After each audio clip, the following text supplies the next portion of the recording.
পুরী। চার ধামের এক ধাম হচ্ছে এই পুরী ধাম, আর এই পুরী ধামেই কিন্তু বাঙালি বারবার ছুটে আসে জগন্নাথের দর্শন করতে। এছাড়াও এখানে রয়েছে কোণার্ক মন্দির, এখানে আসলে সমুদ্র তো দেখা যায়, সাথে রয়েছে আরো অনেক মন্দির আর অনেক ঘোরার জায়গা। কলকাতা থেকে খুব ইজিলি আর কমফোর্টেবলি কিভাবে আসা যায় পুরীতে, যেখানে খরচটাও একটু কম হবে, চলো এই ব্লগটিতে কলকাতা থেকে পুরী আসার ট্রেন জার্নি তোমাদের সঙ্গে ডিটেইলে শেয়ার করব। হ্যালো ফ্রেন্ডস, আমি Tanaya and welcome to my channel. বেরিয়ে পড়েছি আরেকটি নতুন ট্রিপের উদ্দেশ্যে। আর আজকে কিন্তু আমরা যাচ্ছি জগন্নাথ দর্শন করতে। আর জগন্নাথ দর্শন করতে কোথায় যাচ্ছি তার বলার অপেক্ষা রাখে না।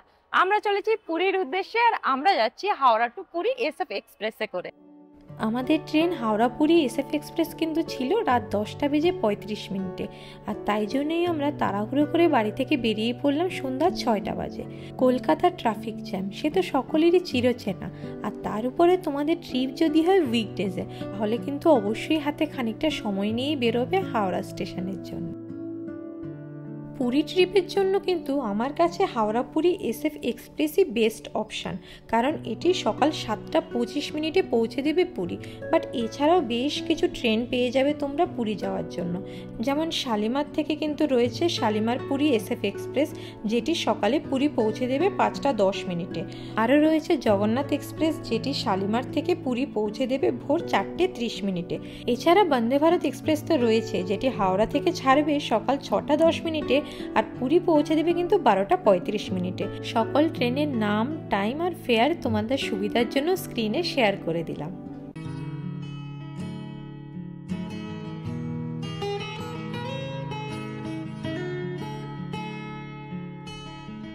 ট্রেনের সময় হওয়ার কিন্তু 1 ঘন্টা আগেই আমরা পৌঁছে গেলাম স্টেশনে। নিশ্চিন্তে ওয়েট করছিলাম ট্রেনের জন্য, কিন্তু এই কি 10:35 তো বেজে গেল, বোর্ডে কিন্তু ট্রেনের প্ল্যাটফর্ম নাম্বারের এখনো দেখায়নি। তারপর অনেকক্ষণ পরে আমাদের প্ল্যাটফর্ম নাম্বার দিল 23। মোট কথা ওই দিন আমাদের ট্রেন কিন্তু প্রায় 1 ঘন্টা ডিলে ছিল। ফাইনালি 1 ঘন্টার অপেক্ষা শেষে ট্রেন এসে পৌঁছালো প্ল্যাটফর্মে। এই রয়েছে আমাদের 3 টায়ার AC কামরা। 3A-তে কিন্তু রয়েছে টোটাল 8খানা বার্থ, এর মধ্যে আমরা পেয়েছি 1খানা আপার বার্থ আর আরেকখানা সাইড আপার বার্থ। আর এই রয়েছে ট্রেনের বাইরে ওয়াশরুম এরিয়া। অ্যাজ ইউজুয়াল সব ট্রেনে একই রকম থাকে।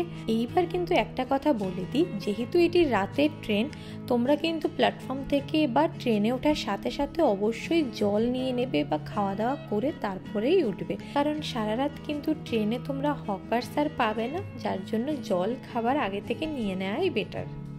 আমি নিয়ে নিলাম সাইড আপার বার্থ, যেহেতু এখানে একটুখানি বসতে সুবিধে হয় তার জন্য আমি সাইড আপার বার্থটাই চুজ করলাম। এবার ট্রেনের ফ্যাসিলিটি বলে দিই, ওরা কিন্তু খুব ভালোভাবে নিট অ্যান্ড ক্লিন প্যাকেটে থাকা চাদর, ব্ল্যাঙ্কেট আর পিলো প্রোভাইড করেছে। আর খানিক বাদে এসে কিন্তু নেক্সট টাইম চেকও করে গিয়েছে যে সবাই সব কিছু ঠিকঠাক পেয়েছে কিনা।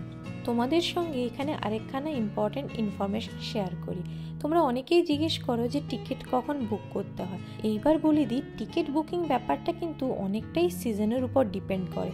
যখন পিক সিজন থাকে তখন 2 উইকস 4 উইকস আগেও টিকিটের খুবই ক্রাইসিস দেখা যায়, আর যখন অফ সিজন থাকে তখন হয়তো অনেক সময় 2 উইকস আগেও টিকিট পাওয়া যায়। তো এই ব্যাপারটা কিন্তু অনেকটাই আনসার্টেন। হাওড়া পুরী SF ট্রেনটি 1 ঘন্টা লেট থাকলেও সকালে কিন্তু নির্ধারিত সময়ের হাফ অ্যান আওয়ার জাস্ট লেটেই আমাদেরকে নামিয়েছে, মানে ট্রেনটি হাফ অ্যান আওয়ার কিন্তু চলার সময় কভার করে নিয়েছে। ট্রেনের কিন্তু প্রত্যেকটা বার্থের পাশেই রয়েছে চার্জিং পয়েন্ট। আর এই তো সকাল হয়ে গেল, পর্দা সরিয়ে যেই বাইরে তাকালাম দেখে মনে হলো বাইরে বৃষ্টি হয়েছে, কিন্তু AC কামরা হলে এটাই একটা ডিসঅ্যাডভান্টেজ যে জানলা দিয়ে বাইরের প্রকৃতি দেখা যায় না। তারপর কিন্তু আমি চলে গেলাম একদম ট্রেনের দরজাতে। বাইরে গিয়ে দেখি বৃষ্টি স্নাত সবুজ প্রকৃতি। ওয়াও, দেখতে ট্রেন থেকে জাস্ট অপূর্ব লাগছিল।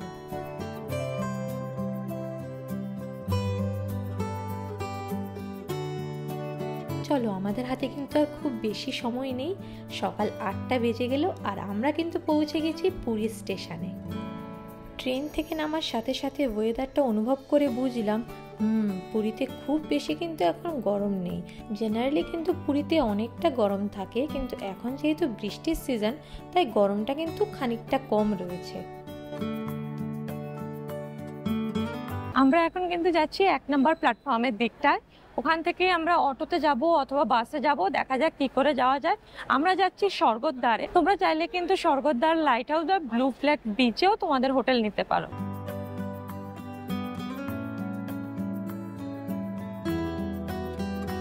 6 নম্বর প্ল্যাটফর্ম থেকে বেরিয়ে এখন টিকিট কাউন্টারের সামনে দিয়েই কিন্তু আমরা চলে যাচ্ছি অটো স্ট্যান্ডের দিকটায়। এই যে স্টেশন থেকে বেরোলে এদিকটাই রয়েছে সব অটোগুলো, এখান থেকে অটো পেয়ে যাবে লাইট হাউস বা স্বর্গদ্বার যেখানটাতে যেতে চাও।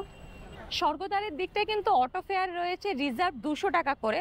তো আমরা যেহেতু জাস্ট দুজনই যাব, আমরা দেখছি এর থেকে কম ফেয়ারে আর কিছু পাওয়া যায় কিনা।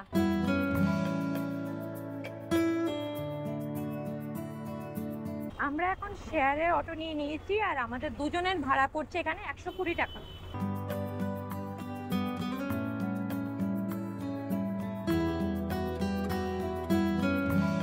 আমাদের হোটেল কিন্তু প্রি বুকিং করা ছিল না, তাই অটো থেকে নেমে ফার্স্ট কাজ হবে এবার আমাদের হোটেল সার্চ করা।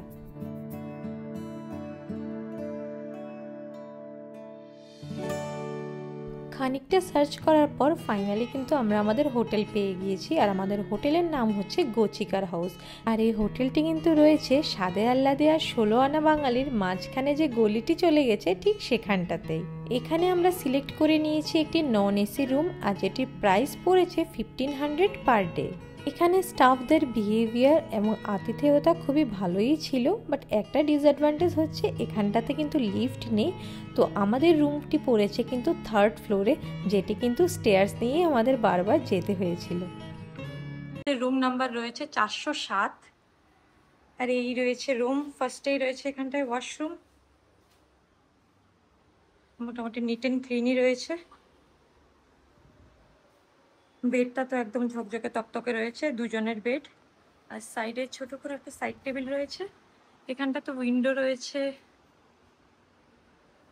এখানটাতে মিরর, টিভি ইউনিট আছে কিন্তু টিভি নেই। এখানে একটা টেবিল, আর এখান দিয়ে একটা ব্যালকনি। বাহ, দূর থেকে সি বিচ দেখা যাচ্ছে, এই যে দূরে দেখা যাচ্ছে সি বিচ। অল টোটাল এই হোটেলে এই রুমটি কিন্তু আমাদের বেশ পছন্দ হয়েছিল। নন এসি হলেও ব্যালকনি দিয়ে খুব ভালো হাওয়া আসছিল, আর আমরা খুব কমফোর্টেবলি ছিলাম এই রুমটিতে।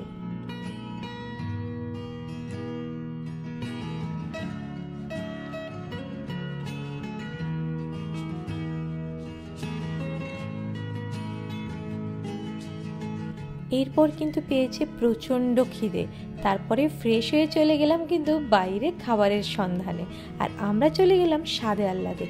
ও বাবা, সাদে আহ্লাদে গিয়ে দেখি সব লোক বুঝি পুরীর সাদে আহ্লাদেই চলে এলো। পাশাপাশি কিন্তু আরেকখানা রেস্টুরেন্টও ছিল, যেটা ছিল 16 আনা বাঙালি।